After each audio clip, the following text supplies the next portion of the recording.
and welcome to Interfaith Connections. I am your host, Jackie Fuller. Today we have in the studio Shahid Rahman, and he is the Executive Director of the American Muslim Institution. Shahid, welcome to the program. Jacqueline, I'm so glad to be here. Thank you so much for inviting me. Oh, absolutely. Now, can you share with our audience some background information about yourself? Sure. I'm originally from New Jersey. I just moved to the DC area about 6-7 months ago. I have a degree in finance and a master's in Islamic studies. I have been in the nonprofit sector for the last almost decade. One of my passions is to work with young people. I have been very much interested in the immigrant experience, myself being an immigrant, and what it's like to grow up in with a hyphenated identity. Mm-hmm. And so my work in the last 10 years has primarily been focused on those people, predominantly of the Muslim faith, that are growing up with hyphenated identities. And that's how I've landed a great job here in Washington, D.C. at the American Muslim Institution, trying to bridge a gap between American Muslims and their constituents and everyone in general. We wanted to demonstrate and show, as Muslims, we are just like everybody else. Muslims are your doctors, your neighbors, your lawyers, your engineers. And we wanted to kind of be part of that story. We wanted to share that story with everyone. And that's my background. I'm very excited to be here in DC and even more excited to be here with you today. Oh, thank you. Now, one thing that comes to mind, and it's been asked to me a lot because of the work I do in the communication space, why has it still been such a challenge for, I would say, the American society, and you can even include how Muslims are reported in media and in the community? They still have like that stereotype that I guess comes from the situations in 9/11. Is that something the work your organization is doing to help counter that? I mean, what can really be done with that, considering the event happened like over 10 years ago? Why is that still there, and what role does your organization to counter a lot of that? So the American Muslim Institution, our primary focus is about how can we change the narrative as it pertains to American Muslims. And that's a huge challenge. What I have seen over the course of the last few years is the coverage in the media tends to typically skew in a certain direction. And that's not necessarily because of the media itself. What I have noticed is there tends to be an underrepresentation of Muslims in the media. Typically you'll find them as doctors and engineers and other professions. But when you're focused on those professions, we are leaving out a very important field, which is the media space, which is the communication space. And oftentimes people that don't know about Muslims are trying to do their best and speculate, hey, this is who they are. And oftentimes that leads to a disastrous outcome. And let me give you a couple of examples. You have the instance, for example, 90% of media coverage that was examined, looking at over 2 million pieces of news over a course of about 10-15 years, found that 90% of the coverage was negative toward Muslims. We find similarly that the coverage of Muslims is more negative than the coverage of cancer. Interesting. So I don't blame any particular person or any particular group. What I see the issue is we don't have people represented in the field. And I'll give you another great example. The first person, hijabi person, who is covered to be featured in news, an affiliate news station, she was telling me recently that we had a situation with our editor where we had to write down what we were interested in covering. And we wrote it down. And she wrote down Eid, which is the Muslim holiday that just passed a couple of days ago. And her newsroom editor looked at the meeting minutes, the notes, and said, what is this Eid? And you have a Muslim journalist in your team. So I don't blame editors. I think as Muslims, we have to do a lot more in being able to provide the information to the community, to the journalists, local and national, about who we are as a community and what we represent. So we are trying to do that.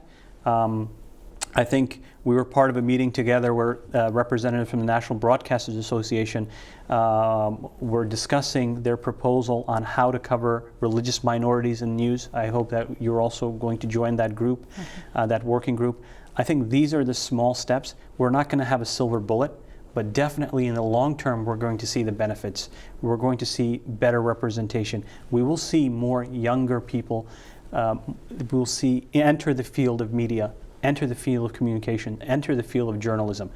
Let me give you another example. My younger sister, she was a journalist major. She studied at Rutgers, and after a few years, she realized this is not the most lucrative profession. No, it's not. It's not. And she ended up, now she's in McKinsey. So the challenge is, oftentimes, this is a very important field to be in, but it's not often, you're not well compensated. So oftentimes we don't see all of the talent that we could have, we should have. But at the same time, we do have lots of people in our community that are Muslim, that are making the sacrifices for the community, trying to do their best to be great journalists. Not Muslim journalists, but great journalists. And hopefully they are those trailblazers in the community. And I think what we're trying to do is highlight their stories, highlight their successes. And as we continue to highlight their stories and successes, it becomes easier to foster next generation's interest in this field. Because one thing that's a big concern is still we have a lot of fear here. We have a lot of fear in the United States. It's pretty much the fear of the unknown. And people tend to make assumptions without facts. So it's like one major work you will have to do is counter that. But what do you do? How do you create that space? I mean, I have the TV show I do is a big part of that. But it's like, how do we counter things that, of course, is being taught in the home, or people will say, well, I watch this particular station or show or network, and this is what I see, and that's all they know. So how can that be countered? Like, what effective steps can be done with that? I can only speak from a Muslim perspective right now. And that's what we, yeah. I think I can share my experience and my thoughts and my opinions. When you look at Islamophobia, you find that you have less Islamophobia in Appalachia. Interesting. Why do you think that? And now there are a couple of reasons why that's the case. One particular reason is they respect people of faith. Okay. And the second is, if you're in Appalachia, you know your neighbors. So if you're a Muslim, for example, and you're involved in your community, the people respect you and people see who you really are. And as far as the Islamic tradition is concerned, there is an idea that if you look at society's problems, if you look at all of the issues that we are facing as communities, they are boiled down maybe into three. The first is a lack of education, and which then results in poverty, which then results in conflict. So now if you're not educated, you might resort to crime. And then when you're resorting to crime, now you have issues within the community. How do you resolve all of these issues? You educate people. And I think this is the primary challenge we have as a community. We have 60% of Americans have not met a Muslim. It's the one part of the responsibility. It's not the only responsibility, but Muslims must reach out to their neighbors and explain who we are. And let me give you a great example. The largest faith-based clinic in America that's low cost or free is located in Silver Spring, Maryland. Last year, they had 19,000 patient engagements. 19,000. Muslim Community Center Clinic.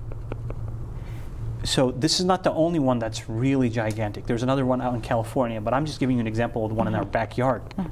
Because we're doing great things. We're not doing a very good job telling our stories. We haven't invested the resources or energy into communicators who can tell those stories. And I think we're going in that direction. I think AMI is a right institution which has focused on how can we change the narrative. How? You don't talk about who you're not.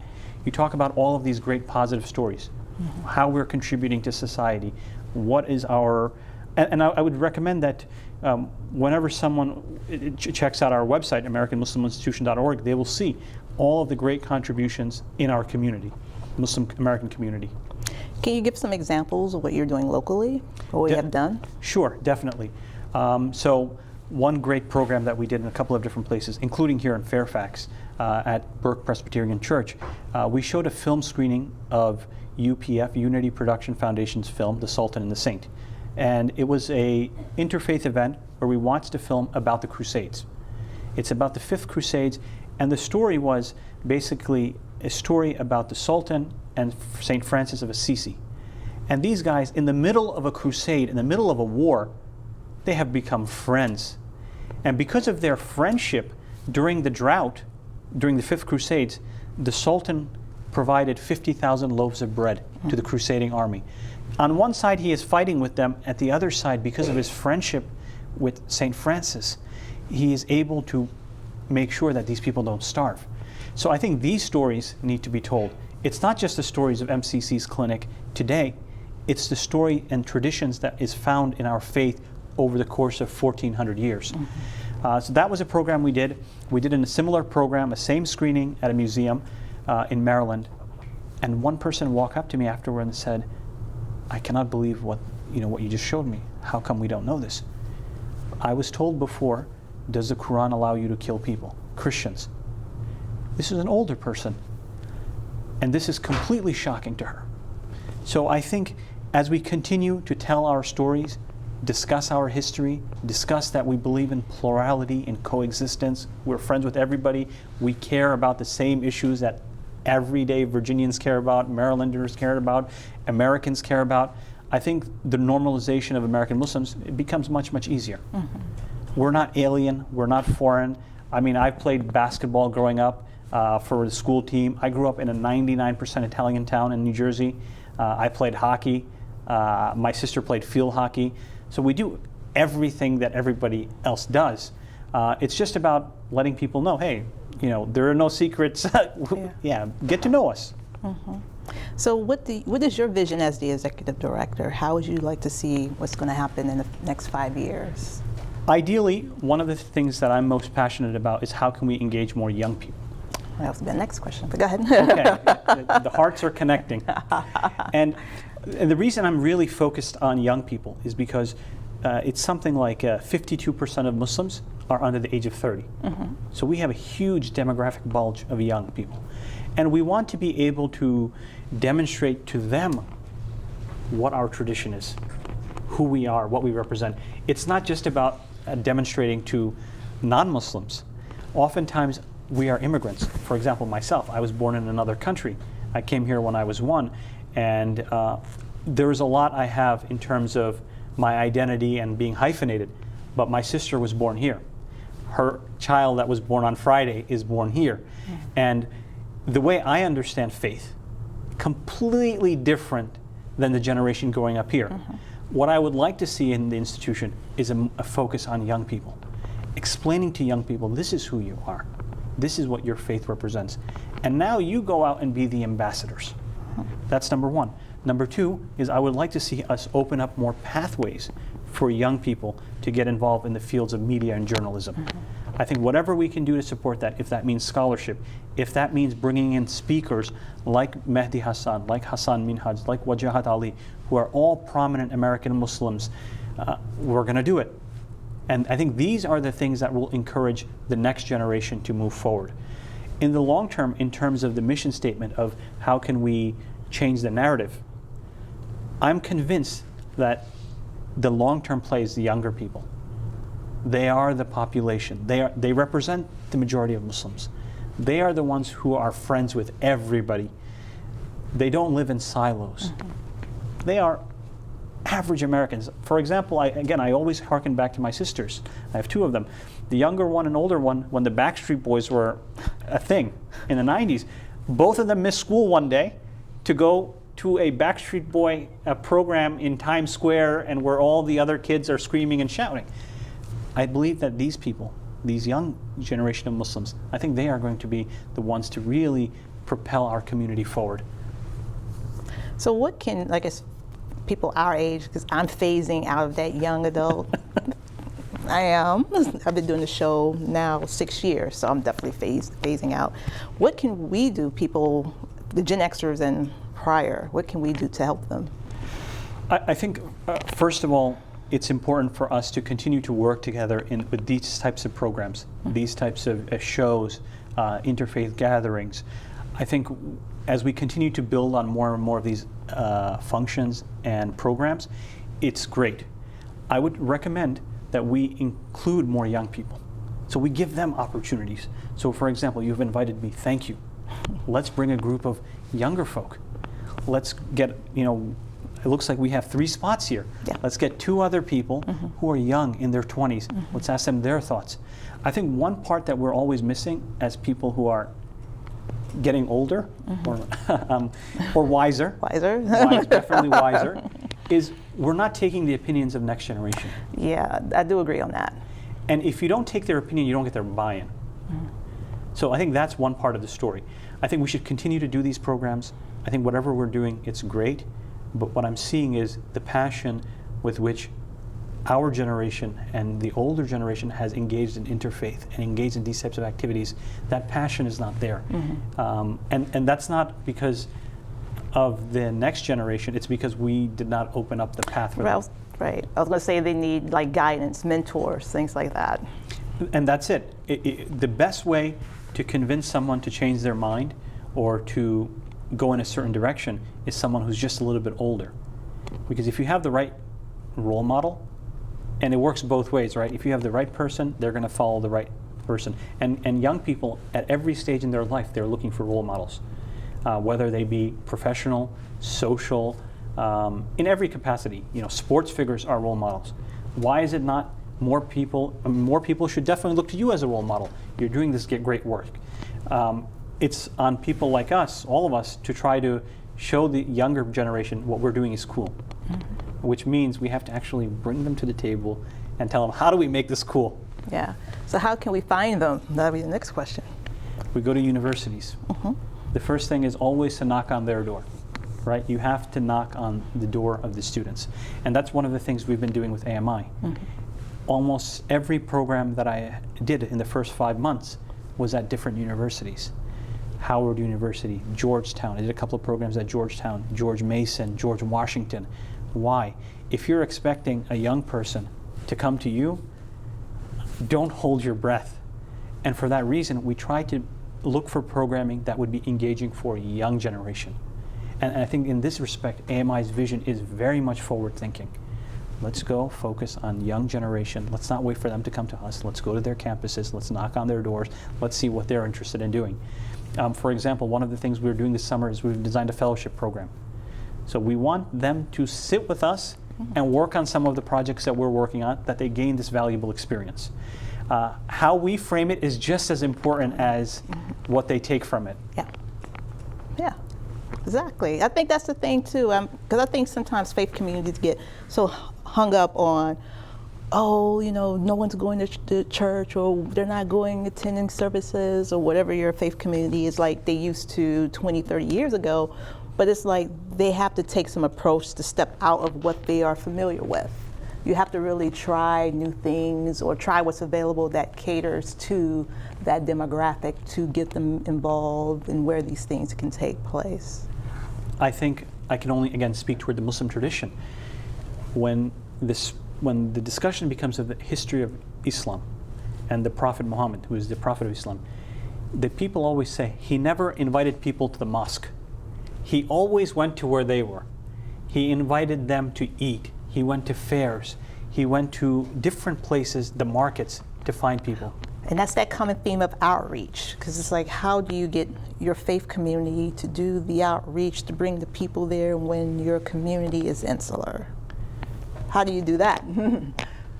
I think some tips and tricks. One of the things is to come with some people who have degrees in the field. I think that helps, right? The fact that I have a degree in Islamic studies doesn't hurt. And I think sometimes it's looking for key opinion leaders in the community. How do you convince key opinion leaders that we have to change how we're approaching things?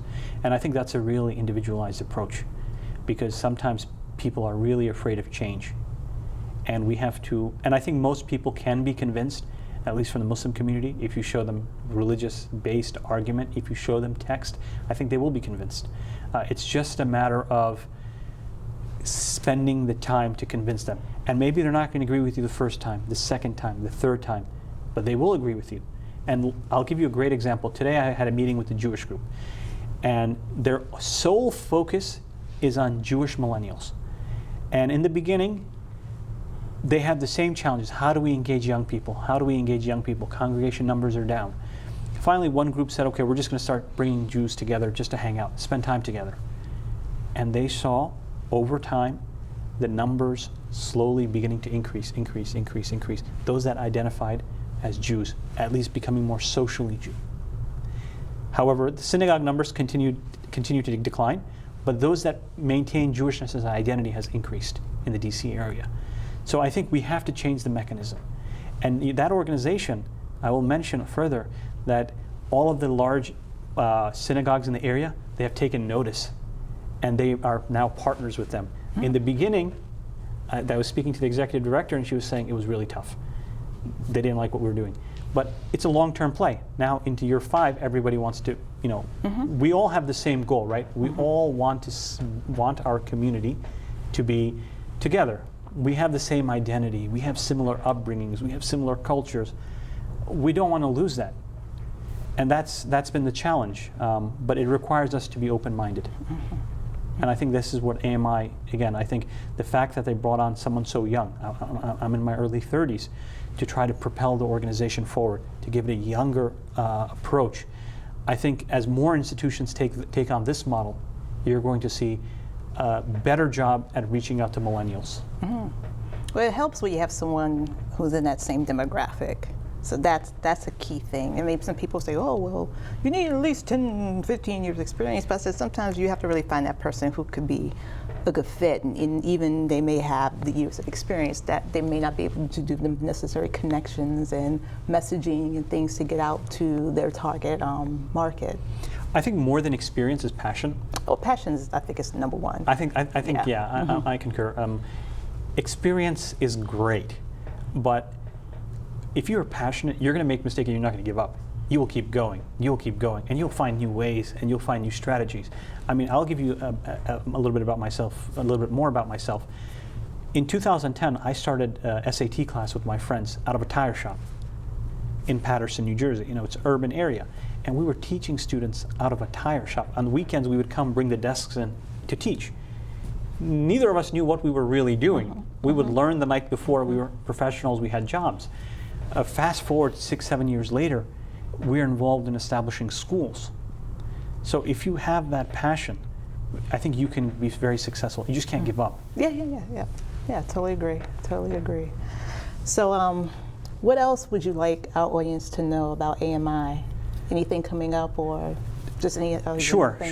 I think, so I'll mention 3 things. Typically people tend to remember 3 things. First, on July 20th, we're doing a program at Sandy Spring Museum on women in Islam. So we have a panelists, plural, of 3 women who are successful in the community, and we wanted to break the stereotypes of who Muslim women are. For example, just to let you know, Muslim women are more educated than Muslim men. Okay, that sounds good to me. That's fine. Well, that helps counter another stereotype. Right. Yeah. So every stereotype can be countered with knowledge. Number 2, on July 17th, we're having a congressional briefing, I think it's at the House, on Islamophobia. So we have a congressman from New York, he's hosting us, and we're going to discuss how Islamophobia is affecting the community, and actually who represents the community, who is the Muslim community. So we hear lots of things, negative things, but we wanted to discuss who are Muslims in America. And that's on July 17th. I would be happy to share more of the details with you. And finally, if there's anybody in Fairfax, any organizations, any groups in Virginia that would like to partner with us, to work with us on different interfaith initiatives, we would be more than happy, we would be excited to kind of put an event together. I mean, there's lots of different things we can do that are meaningful. There's a lot of great things being done here in Fairfax, but we welcome partnerships at every level. Okay, so that you can also, since it's good to know public policy, I could think a couple of mine to share with you. Okay, perfect. Okay. Anything else final with our audience, websites, anything you want folks to check out? Definitely. So our website is www.ami-usa.org. And our Facebook page is American Muslim Institution. And we have a Twitter. If you search American Muslim Institution, it will come up. Okay. We do post all of our activities regularly on Facebook. You'll be able to get updates. And please visit the website. It's pretty good. We have a lot of different activities that are there. And I hope that your audience has the opportunity to visit and take a look at some of the great activities we have done and are planning in the near future. And you offer internships, fellowships, anything Yes, like that? yes. Okay. We love to have students. Okay. Why? Because again, number one, they are the future, and we want to transition as much of the leadership as we can as quickly as possible. Because again, they are the majority of the population. Exactly. Awesome. Well, thank you so much, Shahid, for coming on the program. I'm so happy to hear about the work you're doing, and it's a good thing. It's a beautiful thing to counter all the negativity. We need that right now. I think it's very imperative. So thank you so much for coming on and the work that you do. I appreciate the opportunity to be here, Jacqueline. Thank you so much. Oh, absolutely. You're welcome. And thank you, our audience, for watching Interfaith Connections today. For more information, you can visit our website at www.interfaithconnections.com. You can follow us on Twitter at www.twitter.com/IFC TV show. And you can like us now on Facebook. We have a Facebook page now, so you can check it out there. So thank you so much for tuning in, and take care. Bye-bye.